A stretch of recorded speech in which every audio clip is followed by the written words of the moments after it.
दोस्तों, ये प्रॉपर्टी की जो समस्या है ये बड़ी आम सी समस्या है, क्योंकि अक्सर लोग ये सवाल पूछते रहते हैं कि हमको अपनी प्रॉपर्टी अपने नाम से करानी है, कैसे कराएं। भाई, चाचा, दादा हमको प्रॉपर्टी देना नहीं चाहते हैं और सारे वो लोग अपना अपना हिस्सा में घर बना दिए हैं और हमको अब मेरे हिस्से की जमीन देना नहीं चाहते हैं। देंगे नहीं भाई, क्योंकि अगर वो दे देंगे तो उनका वर्चस्व खत्म हो जाएगा, हड़पने की जो नीति है वो खत्म हो जाएगी अगर वो दे दिए तो ऐसी परिस्थितियों में आप क्या करोगे?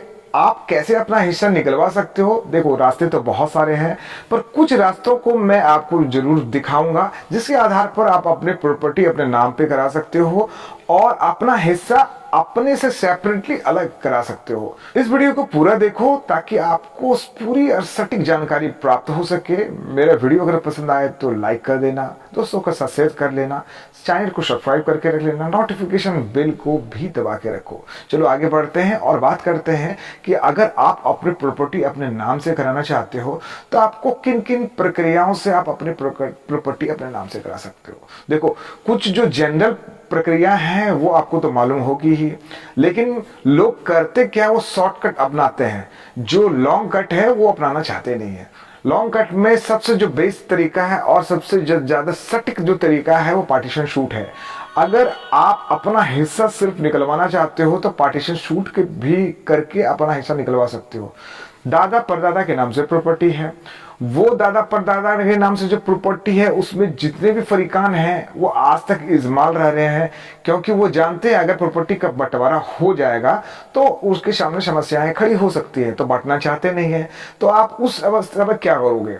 पार्टीशन शूट एक बहुत सटीक और बढ़िया तरीका है जिसके आधार पर आप अपना प्रॉपर्टी अपने नाम करा सकते हो। इसमें सभी फरीकानों की जरूरत होती नहीं है, आप खुद प्लेंटिफ बन के केस दायर कर सकते हो और जितने भी फरीकान हैं उसको आप प्रतिवादी बना के अपने हिस्से का दावा कोर्ट में कर सकते हो।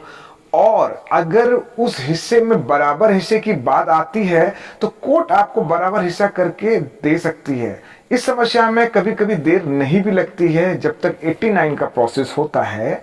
समझौता का जो प्रोसेस था, सीपीसी में जो समझौता का प्रोसेस 89 में दिया गया है, सेक्शन 89 में, उसमें यह प्रावधान दिया गया है कि दोनों पक्षों को मीडिएशन सेंटर में भेजा जाता है और मीडिएशन सेंटर में भेजने के बाद दोनों पक्षों की सहमति मांगी जाती है कि 4 भाई हैं तो चारों में एक प्रॉपर्टी का बंटवारा रहा तो बराबर बराबर का बंटवारा करने के लिए आप तैयार हैं। अगर आप तैयार हैं तो आप मीडिएशन सेंटर में उस पक्ष को रखें तो ये केस जो है वहीं पे खत्म हो जाता है। यानी मुश्किल से जो पार्टीशन शूट है 4 से 5 महीने में खत्म हो जाएगा। पार्टीशन कुछ शूट की जो प्रक्रिया होती है, सबसे पहले पार्टीशन शूट फाइल करना पड़ता है। पार्टीशन शूट फाइल करने के बाद जो होता है उसका एडमिशन की प्रक्रिया होती है। एडमिशन की प्रक्रिया होने के बाद जो है सामने वाले प्रतिवादी को, जिसको आपने पार्टी बनाया है, उसको नोटिस भेजा जाता है, वो अपना जो जवाब तहरीर दाखिल करते हैं। इसके बाद जो है 89 की प्रक्रिया होती है। 3-4 स्टेप के बाद 89 की प्रक्रिया हो जाती है। अगर आपका मामला वहीं पे खत्म हो गया तो पार्टीशन शूट की जो डिग्री है वो आपको मिल जाएगी और बहुत आसान तरीके से। अगर आपको सिमिलर पार्टीशन का मैटर वहां पे है तो आसान तरीके से मिल जाएगी। अगर डिस्प्यूट है, नहीं हमको ज्यादा हिस्सा चाहिए, हमको कम हिस्सा चाहिए, या किसी भी प्रकार का नहीं हमको बेटियों को भी हमको हिस्सा मिलना है, तो बहुत सारे डिफरेंसेस होते हैं कभी कभी। अगर सिंपल पार्टीशन है, 4 भाइयों में बंटवारा होना है, तो कभी कभी समस्याएं ये जो होती है वो बहुत जल्दी इसका निदान हो जाता है 89 की प्रक्रिया के द्वारा। तो यहाँ आप इस प्रक्रिया से गुजर सकते हो। लेकिन अगर लंबा डिस्प्यूट नहीं, भाई के बाद बहन भी हिस्सा मांग रही है, तो हो सकता है ये जो समस्या है आपके लिए थोड़ी बड़ी हो सकती है और ये पार्टीशन शूट का जो मामला है वो थोड़ा लंबा चल सकता है। दूसरा जो तरीका है वो है आपका रजिस्टर्ड पार्टीशन। रजिस्टर्ड पार्टीशन में सबको तैयार होना जरूरी है। आप सब तो तैयार तो होंगे नहीं, आप तो अपना नाम से कर, अगर तैयार हो जाते तो समस्या होती ही नहीं, तो रजिस्ट्रेशन पार्टीशन की तो कोई बात ही नहीं है।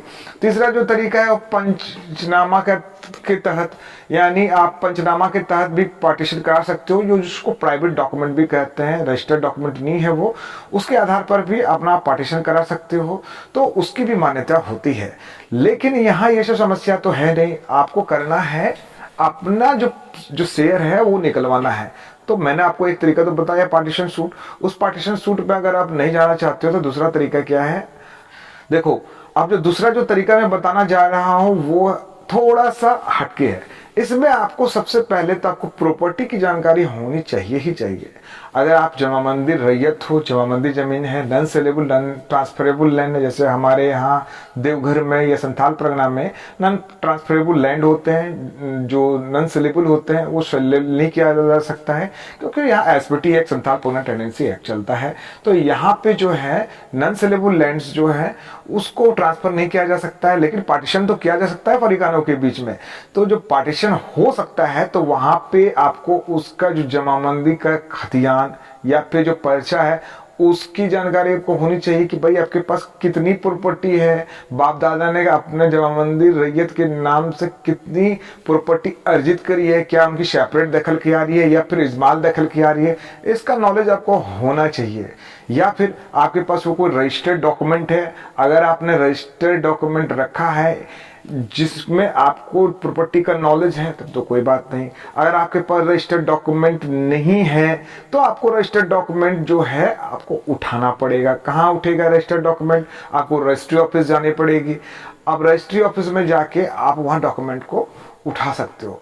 कभी कभी ऐसा होता है कि आपको प्रॉपर्टी का नॉलेज होता नहीं है, अब बाप भाई दादा जो है वो रजिस्टर्ड के बारे में आपको बताएंगे ही नहीं कि कब जो है ये प्रॉपर्टी कब उन्होंने रजिस्ट्री करा रखी थी, या जो खतियान है ये कब का खतियान है। देखो संथाल परगना में जो खतियान है 1932 का ही मैटर, जमा मंदिर रैयत का जो खतियान होता है वो आसानी से निकाला जा सकता है। ऑनलाइन के में सारा वो मैटर चढ़ा हुआ है, जितना भी डॉक्यूमेंट है वो ऑनलाइन चढ़ा हुआ है। यहाँ ऑनलाइन से आप देख तो सकोगे कि अपना मौजा नंबर, जमा मंदिर नंबर डालोगे तो ऑनलाइन जो है झाड़ भूमि वहां जाके देख सकते हो। वैसे ही हर स्टेट का अलग अलग अपना लैंड साइट है, वहां पे अपना जो है वो ढूंढ सकते हो।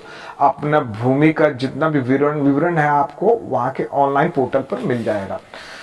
तो दूसरा जो तरीका मैंने आपको बताया है कि अगर आपके पास non saleable non transferable land है तो आपको झाड़ भूमि मिल जाएगा, या फिर ट्रांसफरेबल लैंड भी है तो भी आपको जो लैंड का जो पोर्टल है आपके स्टेट का वहां पे आपको मिल जाएगा। करना कुछ नहीं है, आपको आपके एरिया के हिसाब से आपके दादा परदादा जिसके नाम से प्रॉपर्टी है आपको उसको सर्च करनी है, उसका डॉक्यूमेंट का जो विवरण है आपको वहां पे मिल जाएगा। उस डॉक्यूमेंट का विवरण ले जाकर रजिस्ट्री ऑफिस में दो, वहां से जाके आप अपना जो डॉक्यूमेंट है उसकी सच्ची प्रतिलिपि यानी सर्टिफाइड कॉपी आप उठा लो।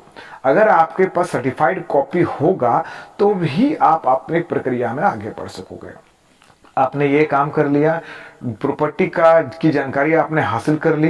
प्रॉपर्टी की जानकारी हासिल करने के बाद आपको करना क्या है, एक आपको वंश वृक्ष बनाना है। वंश वृक्ष बनाने के बाद आपको एक एप्लीकेशन लिखना है। वंश वृक्ष अगर समझ पा रहे हो तो मैं आपको बता दूं कि वंशावली जिसको हम लोग कहते हैं उसको ही वंश वृक्ष कहते हैं।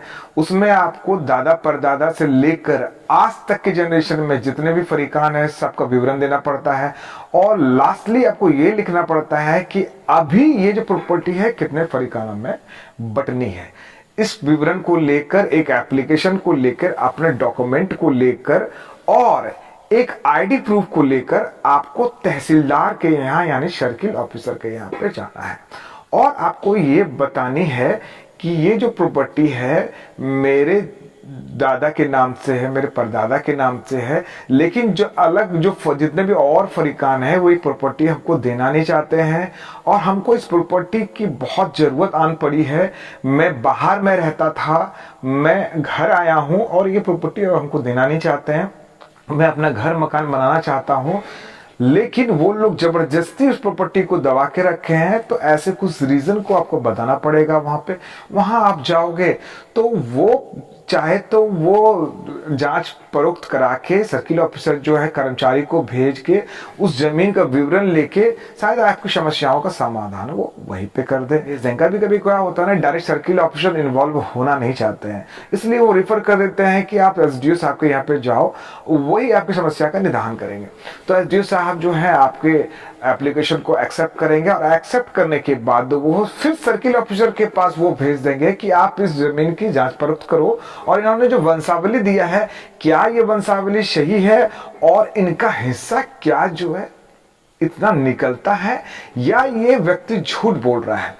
तो एसडीओ साहब के आदेशानुसार जो सर्किल ऑफिसर है वो किसी भी कर्मचारी को, यदि किसी भी ऑफिसर को वहां पे अमीन कमिश्नर हो या राजस्व कर्मचारी हो, वो वहां पे उस स्पॉट पर भेजेंगे जमीन के का वेरिफिकेशन करने के लिए। उस मौजा में जो जमाबंदी रैयत के नाम से जो जमीन चढ़ी है, या फिर उस मौजा में जिस प्रॉपर्टी को उन्होंने आपके दादा परदादा ने खरीद रखा है, उसका वेरिफिकेशन करेंगे। और वेरीफाई करने के बाद वो स्पष्ट रूप से सारे फरीकानों का डिटेल्स लेकर आएंगे और बताएंगे कि अगर किसी भी प्रकार का वहां घर का निर्माण हो गया है या फिर कुछ वैकेंट लैंड्स है, उसकी चौहद्दी क्या है, अगल बगल से पूछताछ करेंगे। पूछताछ करने के बाद सारा डिटेल को लेकर वो फिर सर्किल ऑफिसर के पास जाएंगे और सर्किल ऑफिसर साहब फिर उस रिपोर्ट को एसडीओ साहब को वो सबमिट करेंगे। सबमिट करने के बाद एसडीओ साहब अगर वो सत्य और सही पाते हैं कि नहीं, इन लोगों ने अपना अपना घर बना रखा है लेकिन इनके प्रॉपर्टी पर इनको अपना कब्जा नहीं देने दे रहे हैं, तो आपके आवेदन के आधार पर वो डिमार्केशन का ऑर्डर वो दे सकते हैं और आपका जितना भी हिस्सा बनता है वहां आपके हिस्से को निकालकर ऑर्डर पास कर सकते हैं, कह सकते हो। आशा करता हूं आपको ये वीडियो पसंद आया होगा। अगर आपको ये वीडियो पसंद आया तो मेरे चैनल को सब्सक्राइब कर लो, मेरे वीडियो को लाइक करो, दोस्तों के साथ शेयर करो। तब तक के लिए जय भारत, जय हिंद।